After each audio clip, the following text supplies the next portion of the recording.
ایوبستان سے جو بوٹس پر کام کرتا تھا، اس لیے وہ خوش نہیں تھا اور اس نے اپنے ہم وطن پٹھان بھائیوں کو اکٹھا کیا اور بنا دی ایک گینگ جس کا نام تھا پٹھان گینگ۔ جوا، شراب، بھتہ وصولی، کریم لالہ نے مل کر سارے برے کام کیے۔ اور دوسرا نام حاجی مستان تھا جو تھا تمل ناڈو سے۔ یہ صرف 8 سال کا تھا جب پہلی بار بمبئی میں آیا تھا۔ وہ ایک مارکیٹ میں سائیکل ٹھیک کرنے کا کام کیا کرتا تھا۔ بمبئی کی بوٹس پر بوری اٹھانے لگا، لیکن اس کی نظر بوریوں پر نہیں بلکہ ان بوٹس پر تھی جہاں پر سونا آتا تھا، لیکن اس وقت انڈیا میں گولڈ امپورٹ کرنا بین تھا، لیکن اگر کوئی کر لے تو وہ کروڑ پتی بن جاتا تھا۔ حاجی مستان نے یہیں سے کیا آغاز، سونا، چاندی، الیکٹرانکس، ہر چیز کو سمگل کرنے لگا۔ اور تیسرا نام تھا ورداجن منڈلیار، یہ بھی تمل ناڈو سے تھا۔ یہ 1945 میں بمبئی میں آ گیا تھا اور یہ بوٹس پر بوریاں اٹھانے کا کام کیا کرتا تھا۔ جلد ہی اس نے بھی حاجی مستان والا راستہ اختیار کر لیا اور شپ سے مال چرانے لگا۔ 1970 میں مل کر ان تینوں نے بمبئی کو آپس میں بانٹ لیا۔ کریم لالہ اور اس کی پٹھان گینگ ساؤتھ پر راج کرتی تھی اور وہیں پر حاجی مستان ڈرگز، شراب اور فلم انڈسٹری کا دھندا کیا کرتا تھا۔ 3 گینگ اور ایک شہر، لیکن اصول ہے کہ آپس میں کوئی نہیں لڑے گا۔ لیکن داؤد اور شبیر دونوں اس کے انڈر کام کرنے لگے، لیکن ایک بار باشو دادا نے داؤد کے باپ کی بے عزتی کی جو داؤد ابراہیم کو اچھی نہیں لگی اور داؤد ابراہیم نے بدلہ لینے کا سوچا۔ لیکن ایک اور پرابلم بہت بڑی تھی، بمبئی پر ابھی بھی کسی اور کا راج تھا۔ اس نے آتے ہی داؤد کے ساتھ ٹکر لی اور اس نے اپنی گینگ کے ایک اور بندے منیا سروے کو داؤد کے بھائی شبیر کو مارنے کا کام سونپا۔ فیبرری 1981 کو داؤد کا بھائی شبیر رات کو کہیں جا رہا تھا اور ایک پیٹرول پمپ پر گاڑی میں پیٹرول ڈلوانے کے لیے رکا اور اس وقت اس پر گولیاں برسائی گئی اور شبیر وہیں پر ہی مارا گیا اور داؤد غصے میں آ گیا اور پٹھان گینگ کو جڑ سے ختم کرنے کا سوچا۔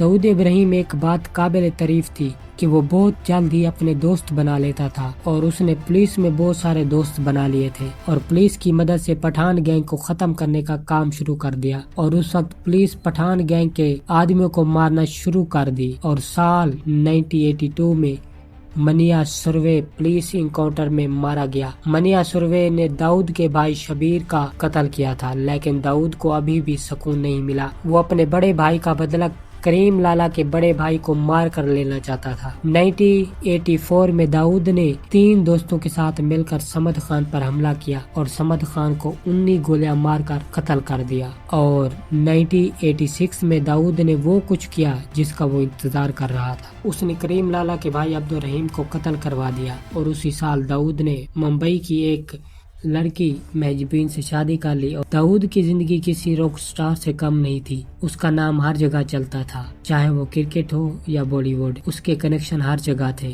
لیکن یہ بھی کہا جاتا ہے کہ داؤد ابراہیم ایکٹروں سے بھی ہفتہ وصولتا تھا۔ وہ پروڈکشن ہاؤسز میں پیسہ لگاتا تھا اور اپنے من پسند ایکٹر کو کاسٹ کیا کرتا تھا اور اس کا خوف پورے بالی ووڈ میں تھا۔ 1992 تک صحیح چلتا رہا۔ چھوٹا راجن داؤد ابراہیم کا دایاں ہاتھ تھا اور چھوٹا شکیل داؤد ابراہیم کا بایاں ہاتھ تھا۔ چھوٹا شکیل جو تھا اکثر چھوٹا راجن سے جیلس ہوا کرتا تھا کہ چھوٹا راجن داؤد کے اتنا قریب کیوں ہے، کیونکہ داؤد ابراہیم بھی چھوٹا راجن کو اکثر کام سونپا کرتا تھا۔ اور انہی دنوں داؤد ابراہیم کی بیوی کے بھائی کو ارون گاولی کے گینگ نے مار دیا۔ داؤد نے ان سے بدلہ لینے کا سوچا اور داؤد نے یہ کام چھوٹا راجن کو سونپا، لیکن چھوٹا راجن اس کام کرنے کو بہت دیر لگا رہا تھا۔ اس وقت ارون گاولی کے شوٹر جے ہاسپٹل میں کڑی نگرانی میں ایڈمٹ اور داؤد ابراہیم نے یہ کام چھوٹا شکیل کو دے دیا۔ چھوٹا شکیل نے اس کام کو غنیمت سمجھی اور اپنے شوٹر کے ساتھ مل کر جے ہاسپٹل میں گھس کر اندھا دھند فائرنگ کر دی اور وہ ان شوٹر کو مارنے میں کامیاب ہو گیا۔ اس اٹیک کے بعد چھوٹا راجن اور داؤد کے درمیان دوریاں بڑھنا شروع ہو گئی، کیونکہ داؤد اپنے کام چھوٹا شکیل کو دینے لگا اور چھوٹا راجن کو بتائے بغیر اپنے فیصلے لینے لگا۔ اسی لیے چھوٹا راجن نے اپنی الگ گینگ بنانے کا فیصلہ کیا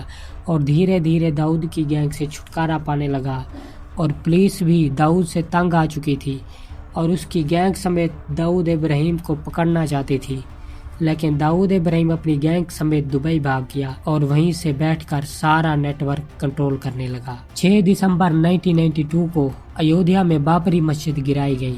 پورے انڈیا میں دنگے پھوٹ پڑے، ہندو مسلم وار شروع ہو گیا 2000 سے بھی زیادہ مسلمان مارے گئے۔ داؤد یہ سب کچھ دبئی میں بیٹھ کر دیکھ رہا تھا اور اس نے وہ کرنے کا سوچا جو ممبئی آج تک بھی نہیں بھول سکا۔ 1993 جمعے کا دن، وقت دوپہر، پہلا دھماکہ ہوا سٹاک ایکسچینج میں، اور دوسرا ایئر انڈیا بلڈنگ میں، اور تیسرا شیوا سینا ہیڈ کوارٹر میں، اور چوتھا سینچری بازار، اور پانچواں پلازا سینما، اور ایسے ہی جگہوں پر 7 بلاسٹ ہوئے، 100 منٹ، 12 دھماکے اور 257 لاشیں۔ یہ بم رینڈملی نہیں رکھے گئے، اس کے پیچھے ایک پورا ماسٹر مائنڈ تھا، نام تھا داؤد ابراہیم، اور اس اٹیک کے بعد ایف بی آئی نے داؤد ابراہیم کو موسٹ وانٹڈ لسٹ میں ڈال دیا۔ انڈیا، امریکہ اور دبئی نے اس کو بین کر دیا۔